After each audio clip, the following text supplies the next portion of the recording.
Everybody, it's Mena. Welcome back to my channel, or if this is the very first video that you're seeing of me, then welcome to my channel. Please be sure to hit that subscribe button down below if you haven't already. I post every day of the week for a while.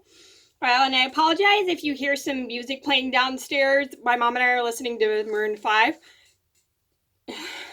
So I'm gonna get started. So today in this video, I'm going to be talking about my top 5 knitting safety tips.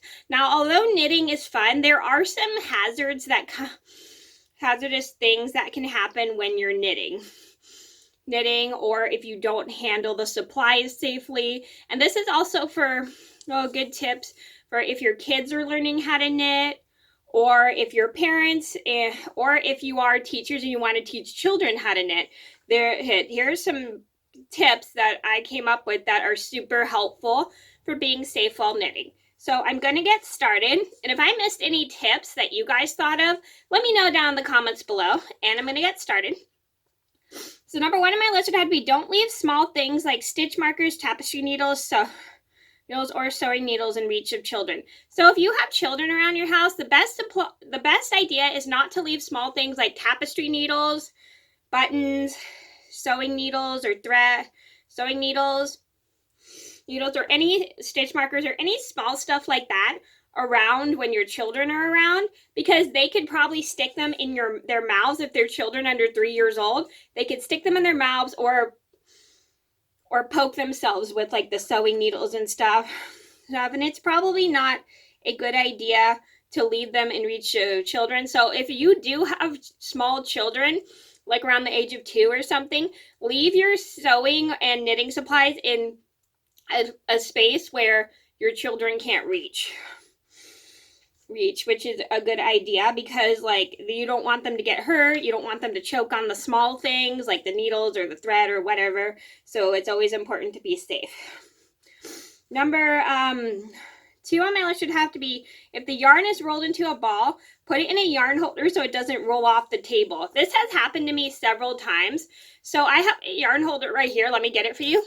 So this is my yarn holder. My mom and my mom's boyfriend's friend at the time, sister, made it for me. They painted it at Color Me Mine for me, and it's really cute. It's got like polka dots on it. I don't really use it, and I'll start it, which I should start using it just in case I have balls of yarn.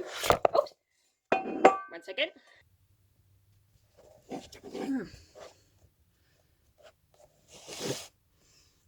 Sorry, my camera fell over. And these are really great just in case you don't want your yarn ball rolling off the table or anybody to trip over it. These come in handy. I don't really use this very much because half my yarn is not rolled into a ball. It's still in the skein form, because I like knitting it from the skein form until it gets tangled. But if it gets too tangled, I'll just roll it into a ball and then I'll stick it in this thing. But I'm going to try my best to use this more often. So yeah. So number 3 on my list should have to be pull out little bits of yarn at a time. The best idea is to pull out little bits of yarn at a time, because if you pull out too much, it's going to become quite a tangled mess, and you could get yourself tangled in it and trip over it. Trust me, been there, done that. I actually got my leg caught one time in my knitting, and I almost tripped, so I had to take it out, and then I had to wind it back up. So I definitely learned my lesson is to not have too much yarn gets out, or not. If you're pulling it from the center, I suggest not to pull too much, or else it's going to get tangled up in you. You're going to get your legs tangled in it. Or if you're pulling it from the outside, don't pull out too much, or else you're going to get tangled in it and you could trip. Number 4 on my list would have to be, if you're under the age to use scissors, have an adult cut the yarn for you.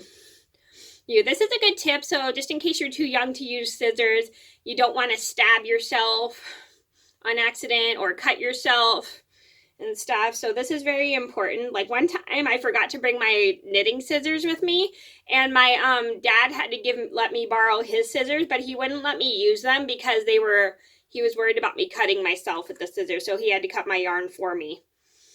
And that happened to me when I went camping one time, is I forgot to bring scissors with me, and my mom had brought scissors, but she wouldn't let me use them because they were not kid-proof scissors. Number 5 on my list would have to be always walk with your knitting needles or scissors pointing down. Now this is a one good tip. It's just so you don't poke your eye out with or get stabbed in the neck with the scissors, or you stab yourself with the scissors. So also, if you're also working with straight knitting needles, let me get my knitting needles for a second.